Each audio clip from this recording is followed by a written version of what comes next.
What's up, everybody? Welcome to TWIG 130. We've got 3 articles for you. First, EA announced its new Battlefield game from the Wall Street Journal. Second, Fortnite's mastermind goes to battle with Apple, also from the Wall Street Journal. And finally, new leadership for Overwatch from the Blizzard website. You've got myself, Joe Kim, aka Jay Diggity, Eric Kress, Mishka Katkoff, and Adam Telfer. What's up, guys? What is happening? Joseph is still here.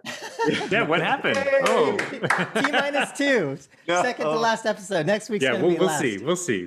Liar.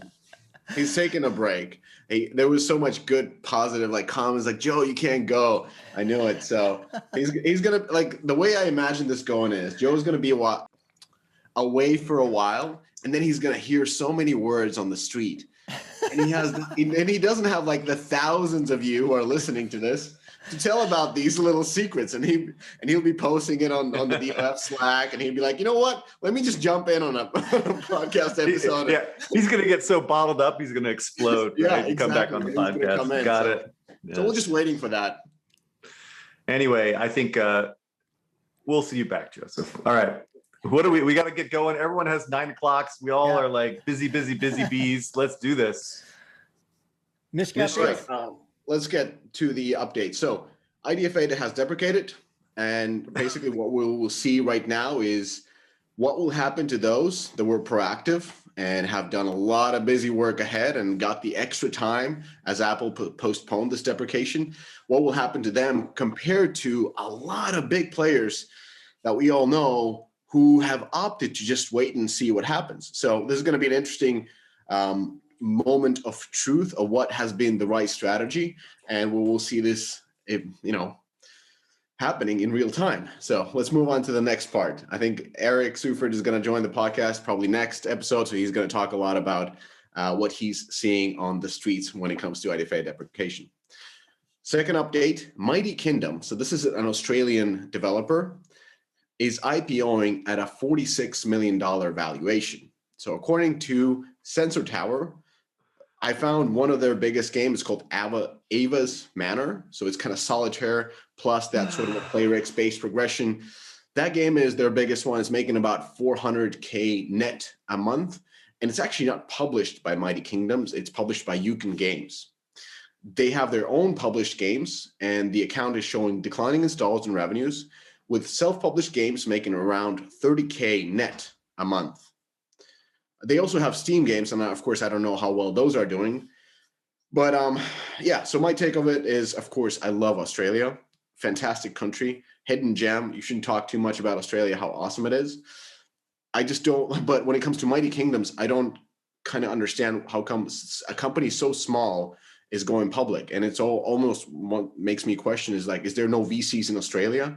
I think this amount of money can be raised, especially if you have an ongoing business. So a little bit of a questionable IPO.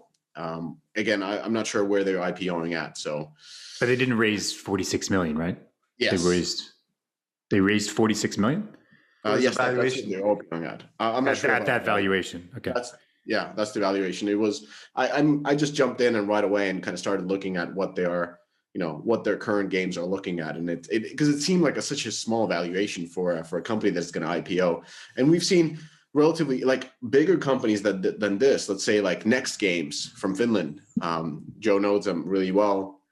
They IPO'd, and they were so reliant on a single game that was live that ended up costing them. And that game was Walking Dead, and they made a second Walking Dead. So at least they have a powerful strategy of working with brands, but it's a big question mark. Anyways, I'm actually a huge fan of Mighty Kingdom and Yukon Games. I think they're of course they operate at a much smaller scale.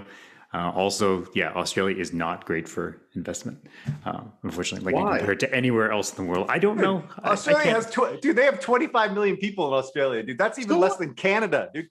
California. But Canada, has 30, I can get investment. Yeah, California has 49 fucking million people, dude. That's why Australia is tough, because there's just not a big resource of people to fuel companies, right? Finland has 6 million. Hold on, it's Yeah. impossible to manage. Dude. Yeah, but you bring in people from all over Europe, dude. Australia is in the middle of fucking nowhere, dude. Like, come on, come on. We've been dealing with Australia ever since I was in this business about managing teams out there. It never seems to go well. So moving on. Anyways, Pragma GG, a back-end game engine for smaller studios. A lot of the folks there are from Riot. They are still in beta and they have raised a 12 million Series A. So shout out to Eden Chen and Joseph. Our very own Joseph did a podcast episode with them. Oh yeah, yeah. You can find it. Pragma is solid. Those down. Guys, if you don't know them, you should get to know them. They're a super solid team. Yeah, the CEO. I know the CEO. Great guy. So anyway, shout out to the team. Hopefully their scaling goes well. Hopefully they're able to sign all the best clients and move forward. Very, very talented folks working at Pragma GG. Third update, payment service company Xsolla has announced it's now helping game developers maximize their potential with new matching service aiming to offer exit strategies. So their chief investment officer, Dmitry Burkovsky, I hope I pronounce this right, said, our matching connects investors with properties aligned to their business goals, ensuring mutually beneficial outcome for both parties. The article also said it's worth noting that Xsolla Exit Strategies, which is the service, will not take any fees or compensation in connection with the matching and referral of clients to financial advisors, nor will it have any involvement in negotiating the terms of or executing any transaction that may ultimately result from any such referral. So after reading this article, I think like point number one is consider changing your communication agency. It was just purely communicated, very impersonal, very lawyerish term. It was hard to understand what are they really doing. There was no cases where they would explain. It felt like a technical press release. And number two, I'd say, welcome to the podcast to tell you in your own words, what is it that you're doing? Because it sounds definitely interesting.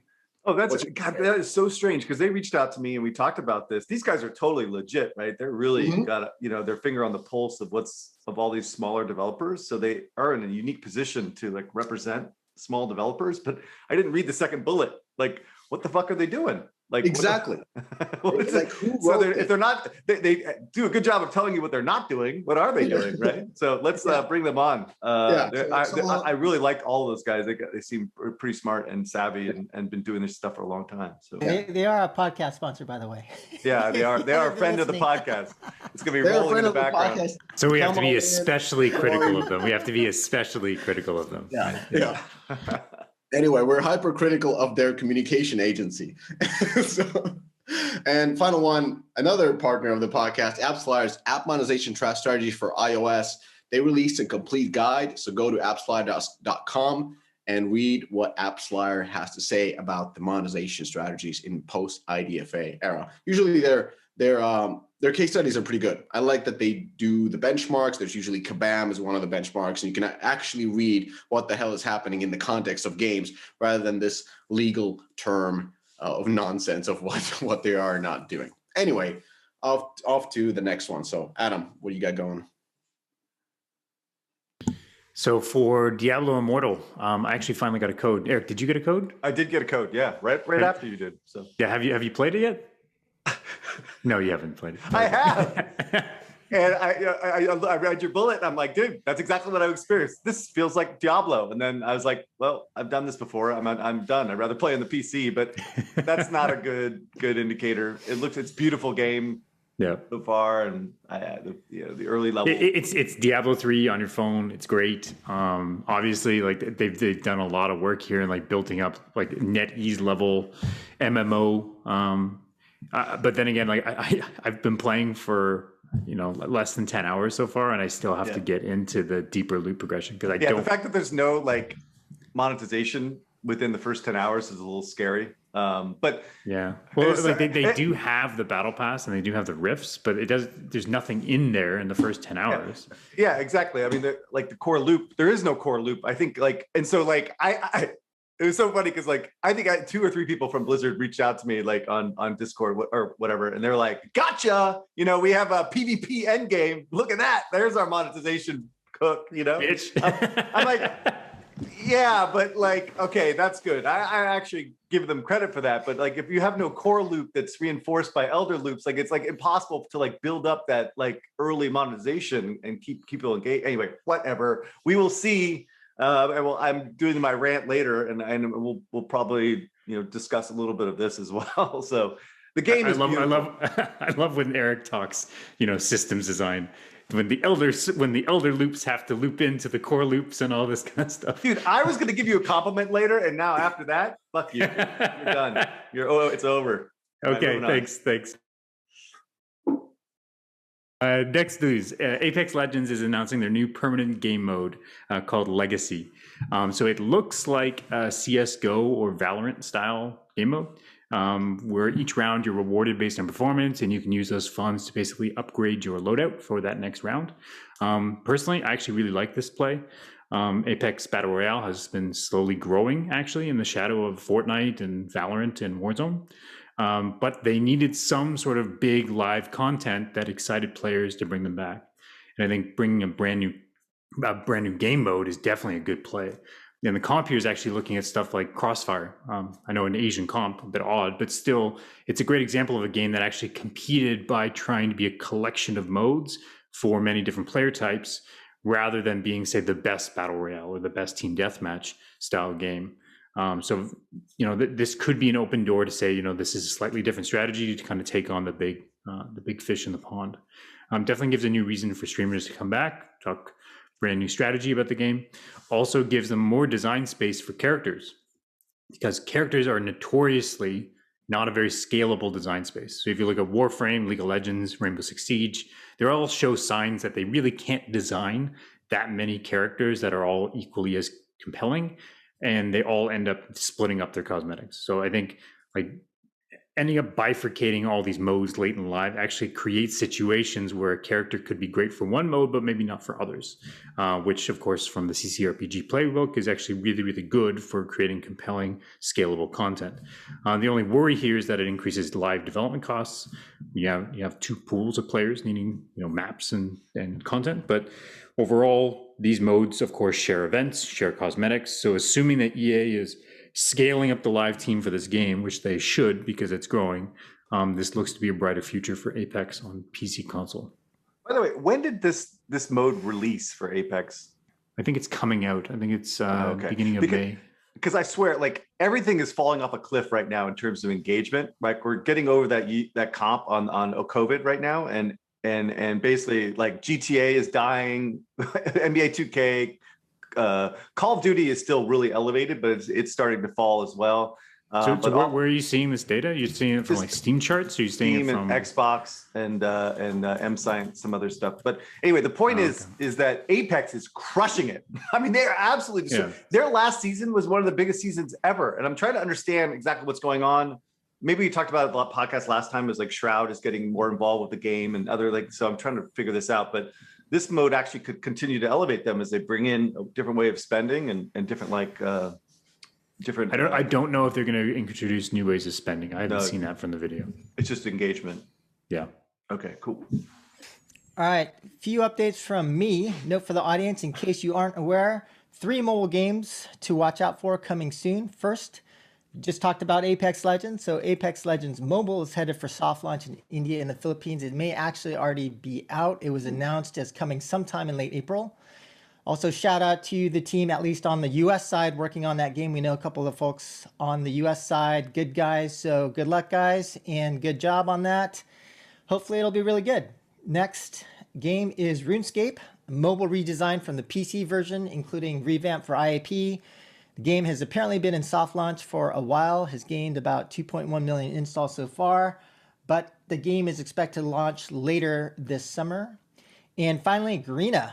It opened pre-registrations for Free Fire Max in MENA. And according to the Garena website, quote, get the next level experience, quality graphics, and lots of new features only in Free Fire Max.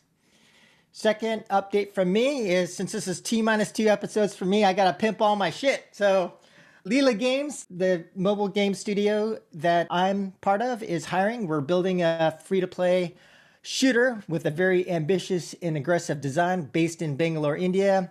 already putting a really strong team together and our venture backed by Bitcraft and Galaxy Interactive. Anyway, we're looking for 3 key roles. First, systems and economy designer. This has been a biatch to find, like really, really difficult to find this role. I know that pain. Yeah, they are unicorns. Yeah. Second, senior or lead Unity client developers. And third, an art director. And finally, just want to shout out again, Super Stonk Brothers investment podcast from myself and co-host, my buddy Steve Pally from Pixelberry, link in show notes. And final update is I want to announce a new show host, Eric Seufert, who will be starting next week, right? Is he joining next week or the week after next? Yeah, Seufert is joining. I guess it depends on Joe. Yeah, so we'll do like a group thing next week, and then yeah, it should be good. All right, rolling into news. All right, I think I have the first one. So EA announced its Battlefield game. By the way, I like these notes. So JK, in your notes, it says on a big, like, gotta pimp my shit. And that was, I'm just reading. It's just funny. Anyways, so EA announced its new Battlefield game. So this is the biggest team ever on a Battlefield game for console and PC. They got DICE Stockholm, DICE LA, Criterion, studio from, it's called Gothenburg. Okay, it's a different name in English than it is in Swedish. It's Göteborg. Anyway, the different thing. And part of this huge Battlefield conglomerate, a new Battlefield mobile game is coming in 2022. So after years of prototyping, Industrial Toys, working closely with DICE, are developing a completely new Battlefield game, bringing all-out warfare to smartphones and tablets in 2022. And no, this is not a cross-platform experience. This is a standalone game. So, okay, so this is a massive push from EA to, in a way, reinvigorate the Battlefield franchise, because Battlefield 5 was a miss. I don't have the exact sales numbers here, but I looked at them earlier today. They were significantly lower compared to the previous Battlefields and significantly lower to the Call of Duty franchise. And as Battlefield has, taken its licking, because that game came out in 2018, Call of Duty, the main rival, has been doing great. So they got Warzone on PC, just super high player score. Metascore was an average, but player score is super high. A lot of players, just everybody enjoying this game. Call of Duty Mobile, crushing it. I think Civil War was at an okay level. You guys know it the best. I kind of look at the Metacritic and the sales numbers. It doesn't seem to be, as big as those two. But I'm not here to talk about the console stuff. That's your business. I'm here more about talk about Battlefield Mobile. So this game is made by Industrial Toys, and it's a developer in Pasadena. Their previous games from Industrial Toys have been Morningstar. I think that launched in sometimes 2013 or 14. It doesn't exist in the App Store anymore. But they also launched Midnight Star, that was 2015, and Midnight Star Renegade, which was the last game, and that launched in 2016. So they had this graphical novel that supported the franchise, and they were really building a story, really building this Morning Star, sort of a halo. It was super cool. They were building a world around it. But sadly, the results really didn't follow from this type of a launch strategy. So their last game, and all the games pretty much did the same, but the last game, which was Midnight Star Renegade 2016, did only 250,000 installs and just about 10K in revenue, and that's lifetime. And in 2018, a couple of years afterwards, it was acquired by EA. So based on, Industrial Toys' success or lack of it, and the games look good and the novel and everything, this acquisition makes little sense. But when you start looking more deeply into Industrial Toys, you understand this company is headed by Alexander Seropian. He's a founder and CEO of Bungie, and during his time they made Myth, Marathon, Halo. So clearly a person heading a team that know what they're doing, even though they had a couple of miss on mobile. So let's talk about Battlefield's chances on mobile. They have some challenges and they have plenty of opportunities. When it comes to challenges, it's of course direct competition. We got Call of Duty Mobile, just eating the audience. You got PUBG, huge, and you got Garena, which is really taking a lot of these third-tier countries like the Brazils and Southeast Asia and so forth. In addition, you have new competition coming in. Of course, Apex, JK mentioned just recently, and as well the new PUBG game that is coming out. So plenty of competition. The second challenge is the content treadmill that all these games are in. So how does a studio in Pasadena stack up against these Chinese studios that are making currently the PUBGs and the Apex Legends? How can they keep up with all that content you have to produce? And that's going to be, of course, the challenge. But there's plenty of opportunities. So EA hasn't been on the cutting edge of user acquisition since, really in a long time. But with IDFA deprecating and big IP, I think that these are the major equalizers that allow EA's kind of typical brand-driven strategy to promote these games and really hit top of the download charts. We saw this with Call of Duty Mobile. And I mean, it came from Activision that really hadn't launched big mobile game ever before. And they were able to, I think, break all the records with that game. The second opportunity here is that shooter is a highly growing genre. So in 2020, last year, revenues for shooters grew by 38% in the West year over year, and installs clocked at 2.7 billion, and that was up by 31% compared to 2019. And later this week, we're going to release a podcast episode with a PhD who worked on Facebook's marketing report. And in this marketing growth report, it really underlines that the new players on mobile are coming as a predominantly core gamers, and that the genre that they're most interested in is in shooters. So this definitely adds to the value of this type of a big shooter IP coming to mobile. But as said, a lot of competition, a lot of existing competition, a lot of new competition, and how they're going to be able to keep up with the content treadmill is, I think, going to be the biggest challenges to overcome. What do you guys think? I met with these guys when I was at Kabam, with Mr. Petrovic. They seemed like a really good team, lots of Bungie people. And at the time, I thought they were basically ahead of their time because, mobile shooters just did not do well at all back then. And they've been focusing on the shooter genre for I think, their entire careers, it seems. But clearly, we see a lot more success over the last few years with PUBG, Call of Duty, and Garena, et cetera. But I agree with you. I think the biggest challenge is competing with the content treadmill that is Teamy and PUBG and what was Fortnite and Garena. And generally speaking, I imagine that the Apex product is probably going to be better, right? Or, because this team is more experienced with building this type of shooter. But, the fact is, like, the monetization mechanics have been relatively standardized with these cosmetic economies. Battlefield may get an audience if it's a decent game, but it's going to come down to obviously the overall quality of the game, which we'll see, and then the content support and the quality of that support, I imagine. We'll see what they can do, but my expectations are relatively low for Battlefield and higher for Apex, even though I think Apex is going to be a challenge given the Twitch-based nature of their gameplay, but I think they're making modifications to fix that. So we shall see. But of course, I will bow down to Adam Telford's genius and brilliance, because obviously I don't know what I'm talking about. So you're really salty today. Wow. Well, Okay. I wrote this really nice note for you, and then you just fucking ripped me a new one. I just read your note, so that's nice. At least right. I get to hear it. So that's nice. Continue. But I do get to make fun of Miska now. Yeah. Well, please You need to play more PC console, right? Like, there is no game called Call of Duty Civil War.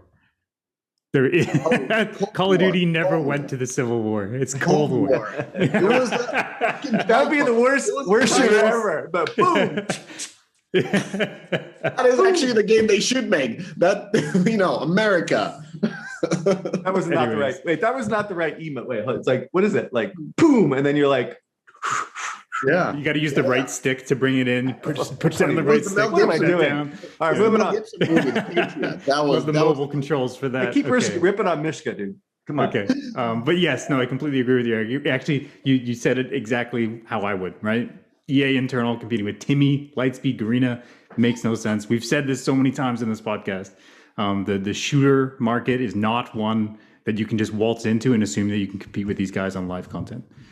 So yeah, I completely agree. Apex has a better shot at this, but even still, they're still very unlikely to surpass COD, PUBG, and Free Fire in the West in their first year, just because it just takes a lot of time.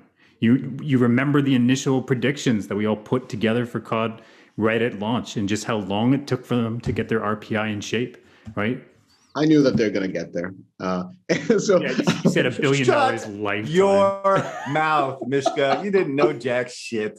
I was so hyped on that game. Hey, I got a question regarding this game. So, how do you think EA is publishing this? Because they have Apex coming out of, coming next year, and they have this game. So, two major shooters on mobile coming at the same time. I think Apex is coming out late this year, and Battlefield's coming out late next year. Okay. Right. I think, I think their Battlefield's pretty far off. I don't know why frankly, I don't know why I guess they announced it with the announcement of the new Battlefield, or some more details around the new Battlefield for console.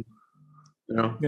Yeah. And plus, like, if Apex does do really well, then they'll just give more time to Battlefield, right? And I do have to say, EA has a lot of content studios. Like, they have one, I almost said here, not here, one in Europe and Romania. I think that's a big studio where they do a lot of content. So there's definitely ways to leverage. But at the same time, Romania is extremely far away from Pasadena. Like, it's almost like on a different planet. Anyways, so good luck to them. I think I've actually met with the industrial toys team and connected with Alex to join the podcast a little bit later. So curious to hear what they're making and how is it going, because I'm a huge fan. Especially Myth was a massive game. I was in love with that game and was in love in Halo, so I'm definitely rooting for them. Anyway, Myth. What game? Myth. Yeah, Myth. Like, are you talking about the CD-ROM? Yeah, like the point-and-click adventure game. Yeah, kind of like a strategy game. Like, they had these dwarves. They point-and-click adventure. Mishka, all right, Mishka, come on, man. Are you really making a shooter? Like, what does that have to do with building a shooter? Making Myth, dude. Myth was like a CD-ROM game in the 80s, dude. So what? I loved it. What, I can't? Do I have to love all the shoot? Like, only like I loved Halo too. In reference to what they're doing now, it has no connection whatsoever, dude. It's just they had the poster of that game in the studio, and I was like, I love that game. So right. Can we move on, please? All right, next news article. So Fortnite's mastermind goes to battle with Apple, and the Wall Street Journal is reporting on the current battle waging between Epic and Apple. So the article recaps the situation, which I'm sure most of us are all pretty aware of, but then fills in a lot of interesting details and some of the backstory about Tim Sweeney's fight to get an alternative app store on iOS. So the Wall Street Journal notes that a resolution may also be drawing near. Starting May 3rd, the dispute goes back on trial before federal judge Yvonne Gonzalez-Rogers, YGR, to get Fortnite back on iOS. And I just wanted to highlight some interesting parts from the article and would definitely encourage folks to check it out if you're not familiar with the situation. But first, Sony actually internally debated its position initially, but since then, Sony has, as many of you know, invested twice into Epic, most recently for around $200 million at a $28.7 billion valuation. Apparently, according to Wall Street Journal, Sweeney played hardball with Sony, and actually Sony felt they got backed into a corner with respect to Apple and were strong-armed into allowing crossplay across game consoles. So it's interesting to see the tactics that were being employed and just how strong Epic was with respect to both Sony and with Apple. And according to Wall Street Journal, Mike Schmid, head of Apple Games BD for App Store at that time, gave highly preferential treatment to Epic, in which Apple provided, quote, all hands-on-deck treatment to address Apple's nonstop asks, which frequently involved middle-of-the-night calls and texts demanding short turnaround. Further, according to Schmidt, he said Epic employees had told him Apple represented just 7% of its revenue. Further, that, quote, on a variety of occasions, Epic personnel have told me that if Apple did not comply with its demands, Epic would simply terminate its relationship with Apple and remove its games off the iOS platform. Next point is that Epic co-founder Mark Rain predicted there was a greater than 50% chance Apple would immediately remove Fortnite from its platforms, according to an Epic employee deposition cited in court records. And that, quote, they may also sue us to make an example, which kind of shows that this was highly premeditated and that Epic did scenario plan a lot of this stuff. And behind the scenes, Epic's Project Liberty team met regularly and devised a way to present their plan to a judge and the public. And this team included as many as actually 200 Epic staffers, outside lawyers, and a PR advisor. Finally, Wall Street Journal notes that by early 2020, Fortnite was showing signs of aging, and according to Sensor Tower, Fortnite had fallen in Q1 of 2020 to 70 million in revenue from a peak of 180 million in Q3 of 2018. But just to be clear, Epic disputes these numbers. My take on this is that we've already talked a lot about this before, but from the sound of how everything played out, this was, as I mentioned, it does seem like it was clearly premeditated, carefully planned out in the end. My take is that Tim Sweeney isn't interested in one-off games. He's completely focused on platforms. And so when you see this strategy against, and also their strategy against Epic Game Store, it makes their strategy make a lot more sense in that, Tim Sweeney wants to own platforms, not just games. He's probably seen how games are successful and then kind of wane. And so clearly owning the platform or the store is much more valuable than owning games. What do you guys think? We need to get the lawyers back. I want to get an update on what this case is all about these days, and where it's going and where it's likely to end. I think we're kind of waiting for this case to be over so that we actually can see what Epic is actually doing, because I'm just getting all kinds of mixed messages about what they're planning on doing. So anyway, it's interesting. I don't know. I don't have I think this is we could do a whole podcast on this thing, and like sort it through. So I don't know. But again, we need lawyers in order to do that. Yeah, None of us are experts at this, to know what's going to happen. David, but it's nice to know that they make 7% of the revenue from iOS. That's a nice number I'll put in my pocket. Every podcast episode, I think we need lawyers. Like at the end of the episode, this is one. Just too complicated. All right, moving on. Now this is going to be a long one, so buckle up. And if you get bored, just hit pause. And this is not meant to be a rant. It's just meant to be a thought piece, right? About what's going on. It's a rant. So the article, it's not an article, it was actually a press release, new leadership for Overwatch. So Jeff Kaplan is leaving Blizzard. And the real headline here is, I don't think Blizzard is never, in quotes, going to be a successful software as a service. That is kind of the line I want to reinvigorate here. And I want you guys to understand why I think this, right? And what I think is going to likely transpire. And this is ironic because they were the original software as a service for World of Warcraft, right? World of Warcraft was the original one, right? But transitioning to a free-to-play software as a service is going to be a challenge. All right, so let me begin. Jeff Kaplan leaving was really the impetus for me, right? For some reason, this guy feels like the last straw. And so what I did was I put together a list of all the people that have left Blizzard, and I was going to quote that on the show, and I'm not going to do that. But Morheim, Frank Pierce, Metzen, and the Hearthstone team, those guys bailing was pretty traumatic, I think, for Blizzard. But for some reason, Jeff Kaplan just is it just feels like the end of days for Blizzard, when someone like him is actually leaving. And I do expect a huge exodus of people leaving Blizzard after Jeff leaves, because when people like Jeff leave, it gives the permission for others to jump ship, right? So, and my understanding that Jeff was actually going to stick around till the end of Overwatch 2, right? That was kind of like the word on the street, as Joseph would say. But my guess is that the feature requirements, the feature creep, Activision pushing, probably extended the development outside of next year. And so he basically had enough and bailed. That's kind of my expectation. So if anybody expects Overwatch 2 to come out next year, I think you're going to be disappointed. So we will see. Or actually on the flip side, now that I think about it, they may have pulled back on interest and trying to push it out next year. So the game's not going to be that good. Either one, not a good situation for Overwatch 2, just generally speaking. So, and then I also don't think that Jay Allen's going to stick around after his contract, because I think he's losing hair and getting wrinkles.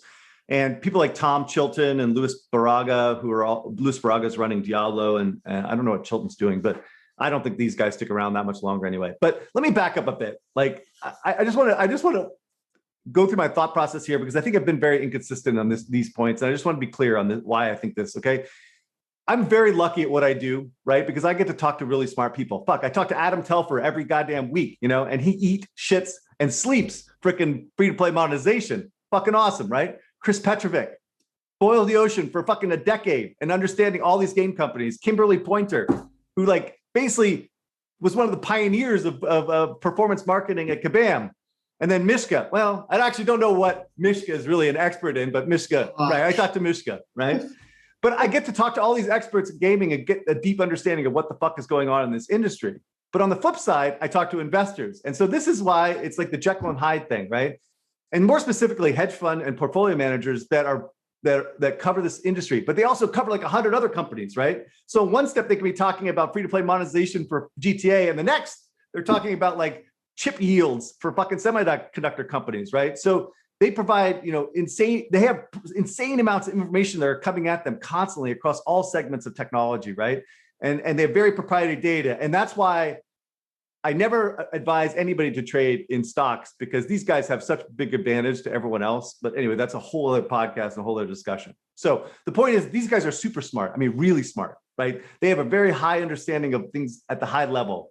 And I was talking to this client, a prospective client actually, and you could tell he's really smart and he really understands his games. And if I were to be honest, I think he listens to Bobby Kotick a little bit too much. But we spent an hour on the phone, about 45 minutes was discussing this issue with Blizzard, right? Can they become a software as a service studio, right?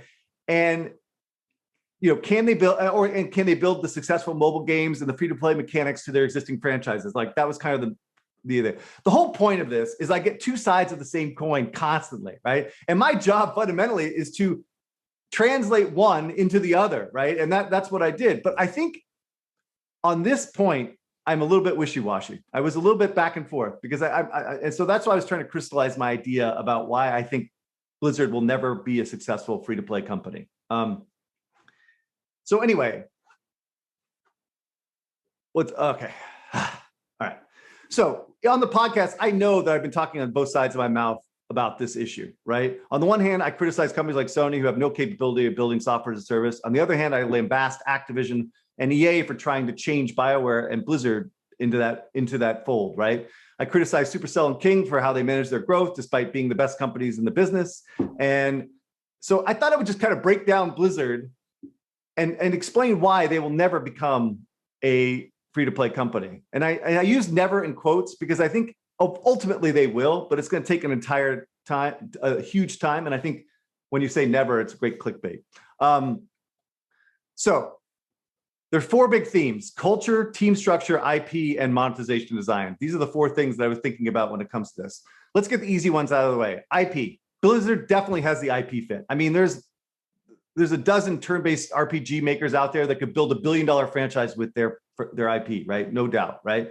Between Diablo, Warcraft, Starcraft, Overwatch, Hearthstone, this is not an issue.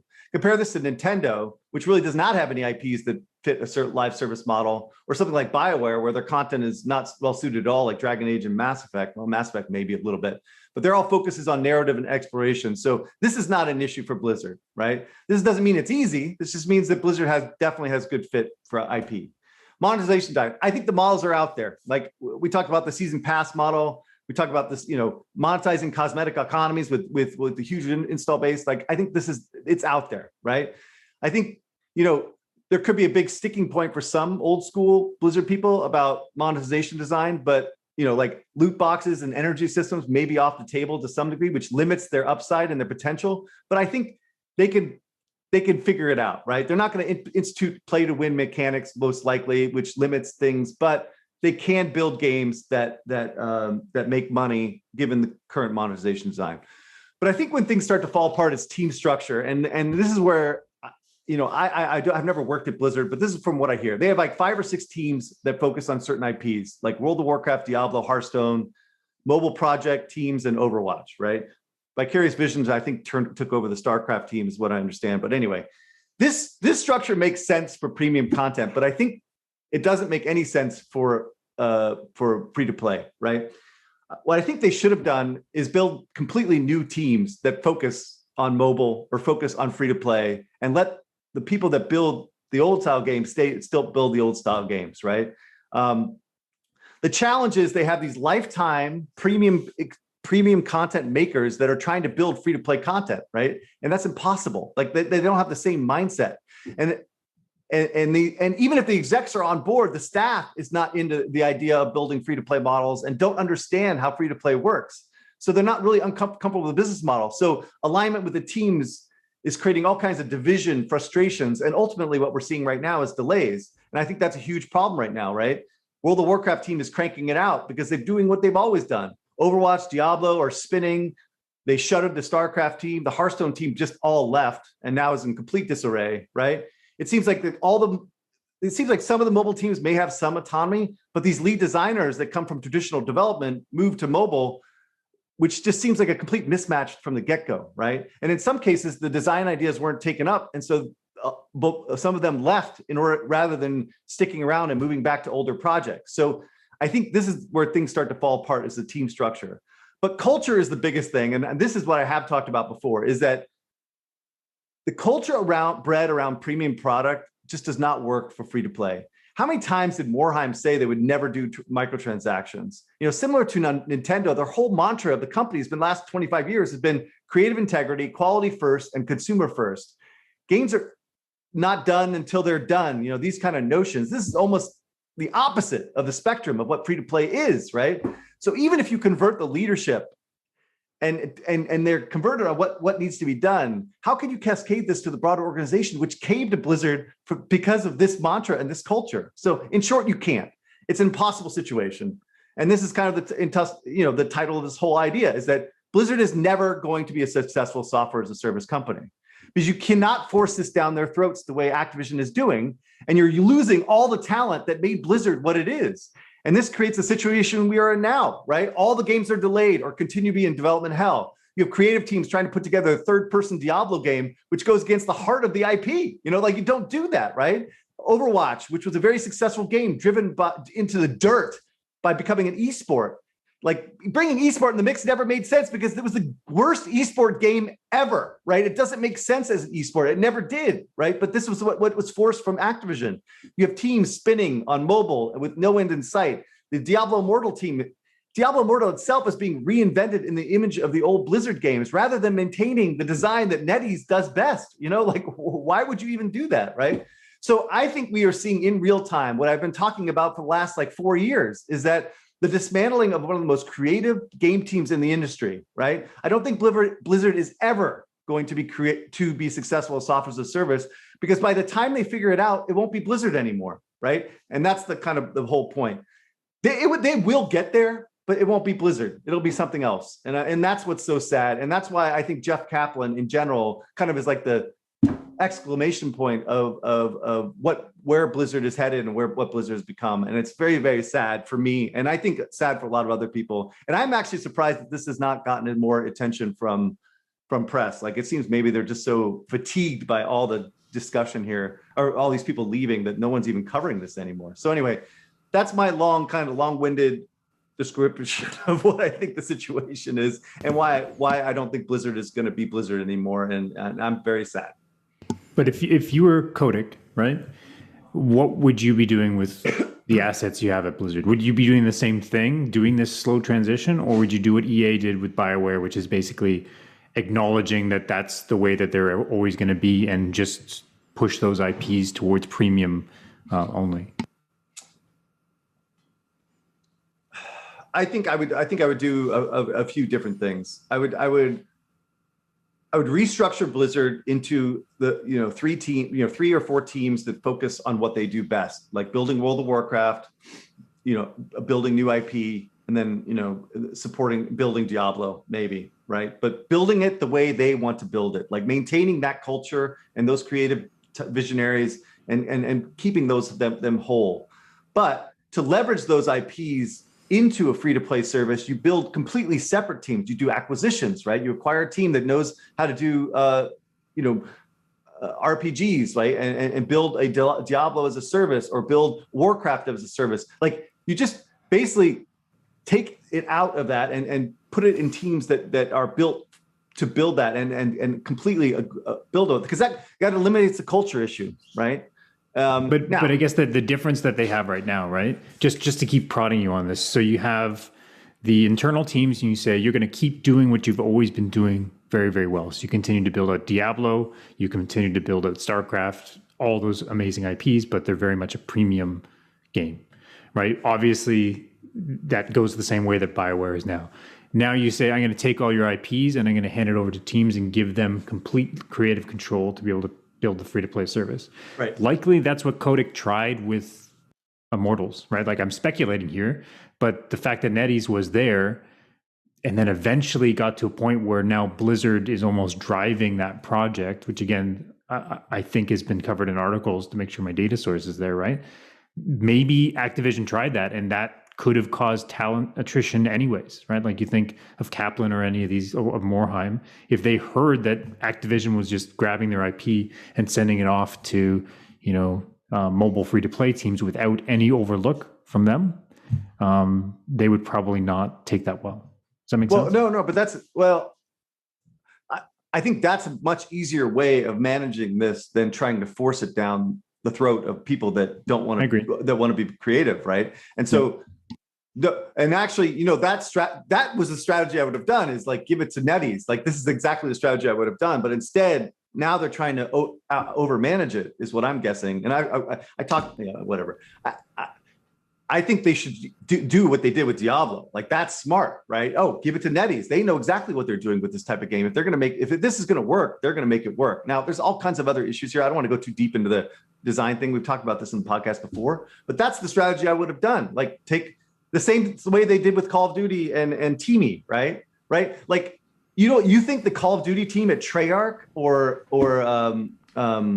sorry, I'm blanking. Yeah, Raven. Yeah, do you think any of those guys could have created the mobile game? No fucking way. No fucking way. That would never have happened, right? So that's the way I would do. It's just basically either build it or license it or co-partner or even co-dev, whatever. But don't push it down on Blizzard, right?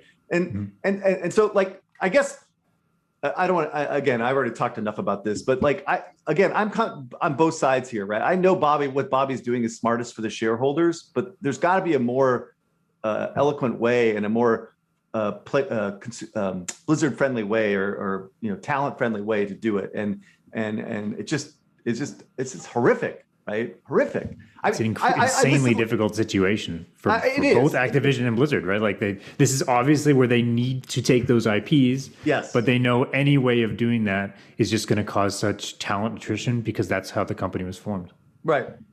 You're right. It is an impossible situation. But I just want to be clear on my point, and as to why I'm so schizophrenic about this is because I do see both sides. And then maybe I'm a little bit closer to Blizzard because I'm a huge fan, and it's just really sad to see. But we'll see. And then, like 4 or 5 years from now, when they start actually, the culture has changed and basically everyone who was, built that company is gone, then maybe they'll start to execute. But I guess my biggest point is the reason that I think this is such a risk is because we're seeing the impact of what to the company right now, right? Everything's being delayed constantly, delay. And then the design is questionable for Overwatch 2. We'll see what happens with the Immortal, but that doesn't seem to be on track. I don't know what's going on with the other mobile projects. I hear that they're looking good, but my understanding is that, I don't know, we'll see about that. The only thing that's working is World of Warcraft, right? Because it's the same fucking team building the same game, over and over again. So I'm exhausted now. It's an interesting situation because I think kind of Zynga went to something similar, but a little bit, different because there was the first iteration of Zynga. And of course that was the free-to-play maker, but they had their own strategy of doing things. And then the turmoil started, the decline, and then the Don Matrick era, and then the Pincus came back. And only after Frank Gibeau took over, they were able to kind of turn it around. But even in this turnaround, they haven't shipped their own games. They kind of, went on the acquisition spree and leveraged their internal capabilities. So looking at that as one of the examples of a turnaround where you have a way of working and you're trying to reinvent yourself, I don't think Blizzard has the same type of a tool set to reinvent themselves. They can't just start acquiring studios, they could to set up a bunch of Blizzard studios and then kind of like let them do the Blizzard games rather than do them internally, because it seems like they're locked to a certain way of making games that might not be the best for all kinds of, modern games. I don't know. I think that this issue in terms of, I think there's two things that probably somebody should deep dive into sometime in the future, which is the difference between, and I've talked about it before too, like the different in skill set in terms of building new games versus live operating games. And then to your point, Eric, about team structure, I don't think enough execs, especially at the HD companies, understand that in terms of the structure of a team for a live ops type of game, the workflows, the way that these teams should operate is fundamentally different. I think that's just not well understood enough in the industry, especially by execs. So having somebody kind of speak to that and deep dive on that stuff and what the differences are and why one approach kind of sucks relative to another would probably be good for somebody to cover at some point in the future. Yep. I guess, we'll see what happens. I'm a little sad. I guess I'm just sad. Jeff Kaplan, I don't know. I don't know this guy. I've never met any of these guys, but you just hear him. He's beloved in the community. I don't know. Metzen was that way too, I mean, Morheim is one thing, but I don't know. Do you think they'll all just go to Dreamhaven? Yeah. I mean, I think Metzen's doing some kind of like tabletop or like he's got some D&D thing going on or something, right? Yeah, I don't know. I have no idea. Retirement. I'm sure he's made his money. I think he got burnt out, frankly, with him. But he left a little bit earlier. And then I think Kaplan joins. Yeah, Bonfire. I think Kaplan likely joins Morheim and creates another team there. I think that would be number 4 team there. They're just going to take everybody. Yeah, and then like all of those teams are all going to be building premium games. Yeah, so the irony, now I'm talking at both sides of my mouth. So the Morheim, one of the teams is the StarCraft guys are all going to be building another real-time strategy game. Like really, a real-time strategy game in this day and age? I don't know, dude. But real-time strategy is where it's at, man. It's not lack of demand, it's lack of product. Oh, you really? Are so out of your goddamn mind, dude. No, I'm not, wait, what are we in the 90s again, dude? No one plays real-time strategy games. So we're Joe. Wait, hold on. Real-time strategy games right now is fucking MOBAs, dude, on PC, dude. Yeah, that's real-time strategy. Yeah. The audience for strategy games is MOBA. Oh, he's talking about Frost Giant. I would say there would be an evolution of MOBA that would take it closer to real-time strategy. That could be a really interesting. Yeah, I do think that Frost Giant, I mean, I'm excited to see what they come up with, but I don't know if they do it or not, but I do think that more on the resource management side and that type of game, I think it'll come back at some point. Somebody will figure it out. We will see. But anyway, anyone have any comments about my baloney? Please reach out, because I do love the feedback, and tell me where I'm wrong. Right. All right, guys. I think that's it. Catch y'all later. Bye. Like, share, everything.